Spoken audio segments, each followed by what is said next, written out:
Olá galera, eu sou Verônica Pedroso, a criadora do canal Crimes Franceses. Se você tá chegando novo, seja bem-vindo aqui nesse canal, que é canal pra gente bater papo, pra gente conversar e pra gente ficar sabendo que as pessoas são uma caixinha de surpresa e que a gente não conhece ninguém. A gente tem que cuidar da nossa segurança, porque ninguém vai fazer isso no nosso lugar. Se você já vem aqui todo sábado, vem durante a semana, toma um cafezinho comigo, estamos aqui pro nosso bate-papo, eu agradeço mais uma vez a sua presença aqui, gratidão a você. O caso que eu vou estar contando para você hoje é um caso que aconteceu no ano 2000, numa cidadezinha bem do lado de Paris, e é o caso do Joël Desprez. No dia 5 de fevereiro do ano 2000, pela manhã, dois caçadores, eles estavam andando numa floresta que fica ao lado da capital Paris, 30 minutos mais ou menos, uma cidadezinha pequena com uma floresta. Eles estavam andando por ali, tentando achar algum animal para caçar, e do nada, eles viram um corpo no chão. Eles se aproximaram para ver o que era e eles puderam perceber claramente que era um corpo carbonizado, mas não dava para identificar absolutamente nada. Rapidamente, esses dois caçadores ligaram para a polícia, eles chegaram ao local, realmente não dava para saber se era homem, se era mulher, estava tudo muito assim carbonizado, queimado. Eles pegaram esse corpo, porque sabiam sim que era de um humano, e levaram para análise. 2 dias depois, eles obtiveram resultados dos exames de pós-morte e ficou claro que era um homem entre 25 e 30 anos e, infelizmente, parece que ele teria sido queimado vivo, pois tinha traços de fumaça no pulmão deste homem. Sem um nome, sem identidade, a polícia não sabia o que fazer. Então a primeira reação foi: vamos olhar os arquivos de pessoas desaparecidas. A polícia encontrou um homem que fazia um pouco sentido para eles. Era um moço chamado Joël Desprez. Ele tinha 39 anos, mas várias características das análises batiam com essa pessoa. Cor da pele, a hora mais ou menos, o dia da morte, essas coisas começaram a bater. Eles decidiram contatar a família e chegaram até a esposa, uma moça que se chamava Nathalie Desprez. Eles levaram para essa esposa o tênis que eles encontraram próximo ao local e que não estava queimado. Quando a esposa Nathalie, ela viu esse tênis, de cara ela já começou a chorar e falou: sim, é o tênis do meu marido, ele saiu aqui de casa com esse sapato aqui, então eu tenho certeza que é ele. No ano 2000, a polícia fazia vários testes de DNA, mas não era assim tão certo, não era tão assim exato. E nessa época, eles olhavam a dentição. Então eles conversaram com a Nathalie, a esposa, e falaram: a gente pode conversar com o dentista do Joël para estar pegando as radiografias, para estar vendo se bate com a radiografia, né, com os dentes que a gente tem do cadáver. E ela deu todo o endereço do dentista. A polícia foi até o dentista do Joël, pegou as radiografias, o histórico dele, de todo o passado, todo o tratamento dentário que ele tinha feito aqui na França. E a polícia viu, né, com toda a radiografia que eles tinham tirado também do cadáver, e eles perceberam, sem sombra de dúvida, que era sim a mesma pessoa. O Joël Desprez era sim esse moço que tinha sido queimado vivo nessa floresta do lado de Paris. Mas quem tinha feito isso com ele e por quê? A esposa Nathalie, ela foi para o interrogatório porque eles queriam saber se tinha algum inimigo, quem tinha feito isso com ele e por quê. No interrogatório, ela confirma para a polícia que o Joël, ele era uma pessoa maravilhosa, ele era muito trabalhador, eles eram casados há muito tempo, eles tinham 5 filhos juntos e ele era um paizão, gostava de dar de tudo, do bom e do melhor para os filhos, e é por isso que ele trabalhava demais, ele trabalhava de domingo a domingo, tudo que ela pedia para ele, ele dava na medida do possível, sabe? Então, como ele já tinha esse relacionamento aí de longa data, mais de 10 anos, vários filhos, estava começando a ficar meio desgastado e faziam 2 meses que esse casal estava com problemas financeiros. E quando esses problemas financeiros eles chegaram, deu aquela abalada no relacionamento. O Joël, ele só trabalhava e ele começou a entrar em depressão, aí começou a beber demais, aí ele bebia, ficava agressivo com a Nathalie, aí a Nathalie ficava também depressiva, ficava triste porque ela não conhecia mais esse marido, ela até tentou tirar a própria vida uma vez, mas o marido viu que ele estava fazendo coisa errada, acudiu a esposa, levou para o hospital, e os dois tentavam ali melhorar e tentavam pagar as dívidas, mas estava muito difícil. Então ela deixa claro para a polícia que talvez o marido, ele esteja, né, ele tivesse nessa fase de depressão e ele teria tirado a própria vida, porque ela falou, eu já tentei fazer isso, ele também confessou pra mim que ele estava querendo fazer, porque a gente não sabia mais o que fazer. 5 filhos, dívidas, a gente queria realmente abandonar a vida, e eu sei que ele tinha esses pensamentos suicidas que ele falou pra mim. Então a primeira hipótese da polícia foi isso, talvez o Joel, ele tivesse sim se suicidado, mas uma pessoa atear fogo nela mesma era um suicídio que é muito raro de se ver. Os amigos, os familiares foram para o interrogatório também e eles disseram o contrário da esposa Nathalie.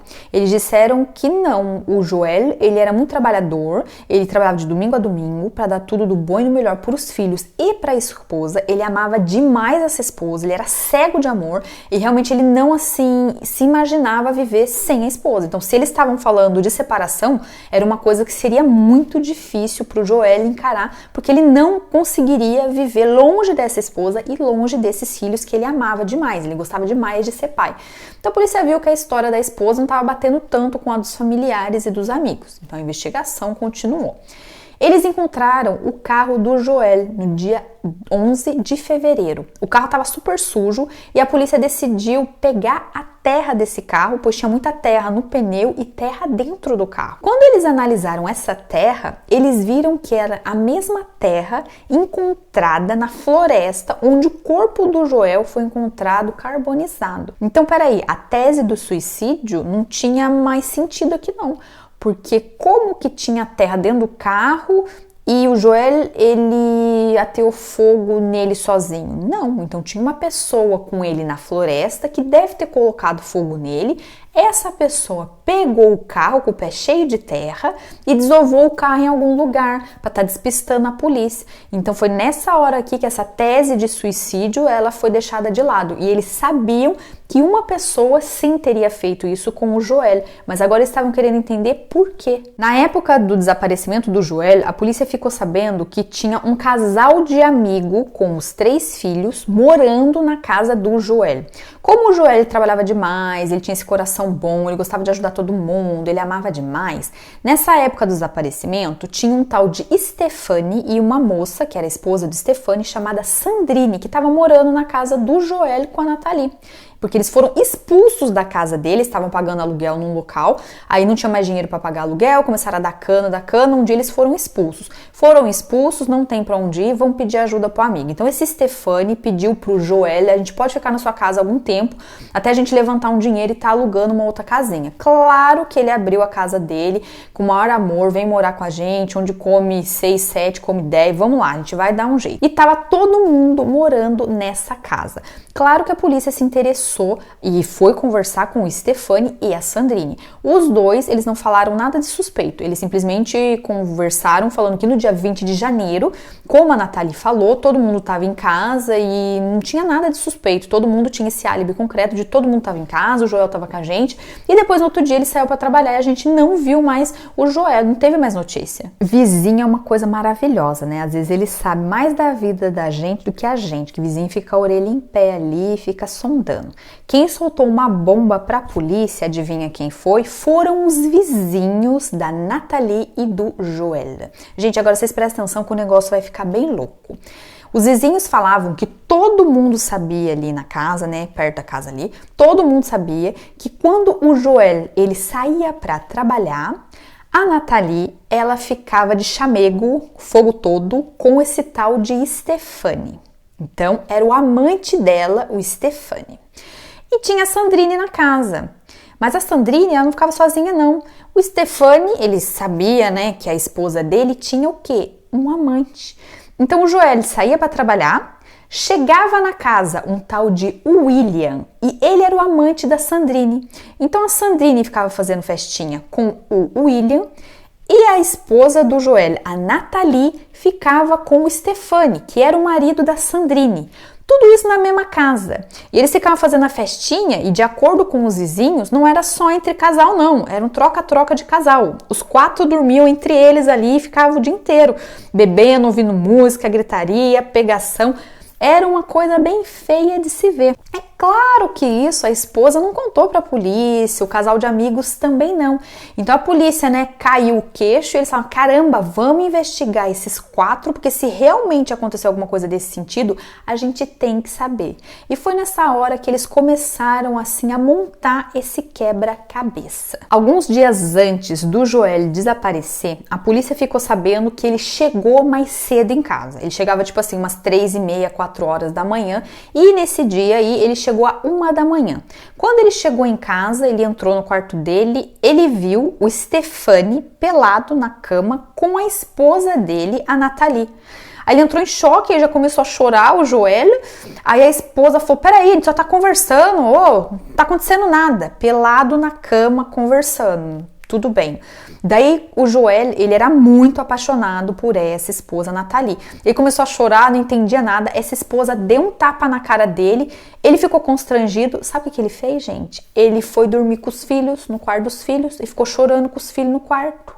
Depois desse dia, a vida do Joel foi um inferno, porque eles desrespeitavam o Joel o tempo inteiro. Às vezes a esposa Nathalie beijava o Stefani na cara do Joel, sabia que machucava, né, mas ela fazia isso. Daí o Stefani falava, se você quiser olhar a gente fazer a nossa festinha, pode olhar, hein, mas você não vai participar não, hein. Mas tipo assim, todo mundo fazia isso, rebaixava o cara, e quem trabalhava pra caramba pra trazer dinheiro pra casa, pra sustentar esse bando de vagabundo, era o Joel. Eu não sei como que esse cara conseguiu viver assim. A esposa Nathalie, ela falou claramente pro Joel que ela queria separar, queria divorciar. Mas, gente, o Joel, ele não queria. Ele falava que ele queria restaurar o casamento, mesmo com a amante, vamos deixar isso de lado, vamos recomeçar. Ele não queria acabar esse relacionamento. Ele queria ficar com a Nathalie e com os filhos do casal. Não é porque esse povo todo fazia essa festaiada quente aí das orgias do inferno que eles eram culpados de alguma coisa, né? Não é porque eles rebaixavam também o Joel que eles eram culpados. Então a investigação continua. Só pra gente saber um pouquinho aí da vida dessas pessoas. O Stefani, ele tinha 29 anos, ele trabalhava aqui e ali, fazia bico. Na época em que as coisas aconteceram, ele estava desempregado, morando na casa do amigo Joel. Ele era casado com a Sandrine e tinha 3 filhos. Ele já tinha antecedentes criminais por roubo. A Sandrine, ela também fazia bico, nessa época ela estava trabalhando como adestradora de cães e ela era mãe desses 3 filhos e gostava demais de ser mãe. Ela não tinha nenhum antecedente criminal. Esses 2, eles não tinham perfil de matadores e de pessoas perigosas. O William, ele tinha 29 anos, ele era o amante da Sandrine há algum tempo e ele também não tinha esse perfil de pessoa perigosa não. Ele era ex-militar, ele não tinha nenhuma passagem, nenhum antecedente criminal.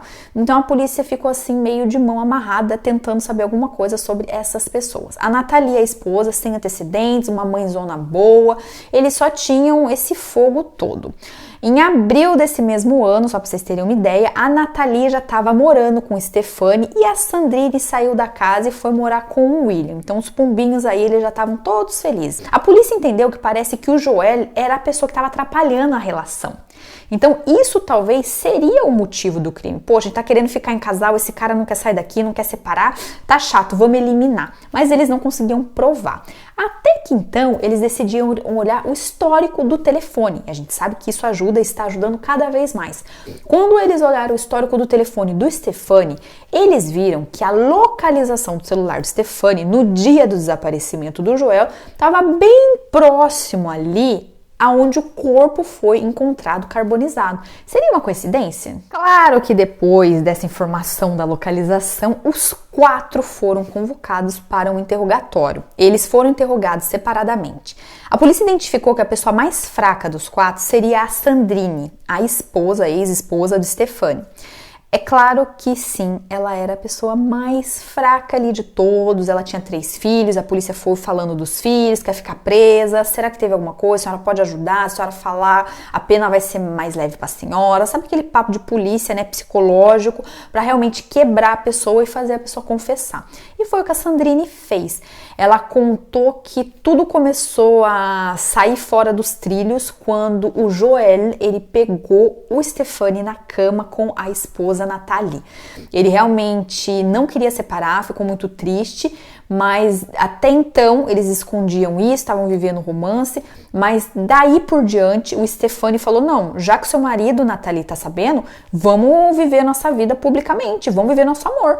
Seu marido, ele tem que separar sim e nós dois vamos viver junto. Só que o Joel não queria. Então, a partir desse dia, esses 4, a Nathalie, que era a esposa, o Stefani, que era o amante dela, a Sandrine, que era a esposa do amante da Nathalie, e o William, que era o amante da Sandrine, eles fizeram uma reunião para decidir o que a gente vai fazer com esse problema.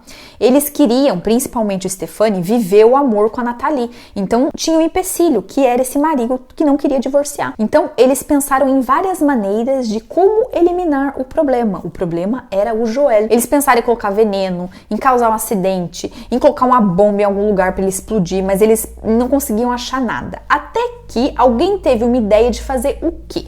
Vamos colocar sonífero na comida do Joel, ele vai comer, vai apagar, depois a gente pega ele e faz o que a gente quiser. E foi isso que eles fizeram. A Sandrine confessou isso. Claro que depois que a Sandrine confessou, os policiais foram falar com as outras pessoas. O Stefani, ele também vendo que a Sandrine, ex-esposa, confessou, ele decidiu abrir o jogo. Sim, foi colocado sonífero na comida do Joel. Depois eu e o William, a gente pegou ele, arrastou o Joel até o carro e conduzimos ele até essa estrada. A polícia já tinha aí metade do que tinha acontecido. Foi o William que deu os detalhes finais, porque ele também confessou. Ele disse que todo mundo sabia, a Nathalie, ela tinha dado o acordo dela para matem sim o sumam com o meu marido, porque eu quero viver o romance com o Stefani. Então ela estava ciente de tudo e tinha concordado. E o William, ele falou para a polícia que quando eles chegaram na floresta com o carro do Joel, por isso que o carro foi encontrado cheio de terra, eles deixaram o corpo jogado no chão. E eles tinham comprado antes gasolina, então eles jogaram gasolina no corpo e quem ateou fogo foi o Stefani. E o William, ele falou que ele viu que o Stefani ateou fogo e ele saiu do local porque ele não queria ver essa cena. Então ele ficou esperando e ele falou, nossa, mas foi muito estranho ver que durante uns 15 minutos o Stefani ele ficou lá olhando o corpo queimar. Então foi muito estranho. E depois disso, o que eles fizeram? Eles, com o pé cheio de terra ali do local da cena do crime, entraram no carro, conduziram o carro até uma cidade ao lado para realmente estar despistando a polícia. Mas foi nisso daí que eles foram pegos, porque tinha terra do local do crime dentro do carro. Claro que depois da confissão de todos eles, principalmente a confissão da Nathalie, foi a última a confessar e ela falou que sim, ela estava de acordo e sabia de tudo, mas ela não estava no local do crime, mas ela estava ciente e sabia que ia acontecer uma coisa dessas com o marido dela. Esses 4, eles ficaram presos para esperar um julgamento. O julgamento aconteceu em outubro de 2002. No julgamento, a Nathalie, ela tentava explicar que ela era uma boa mãe, que ela realmente foi por um caminho errado, que ela foi induzida, foi manipulada, que ela não queria ter feito isso, que ela estava cega de amor pelo Stefani.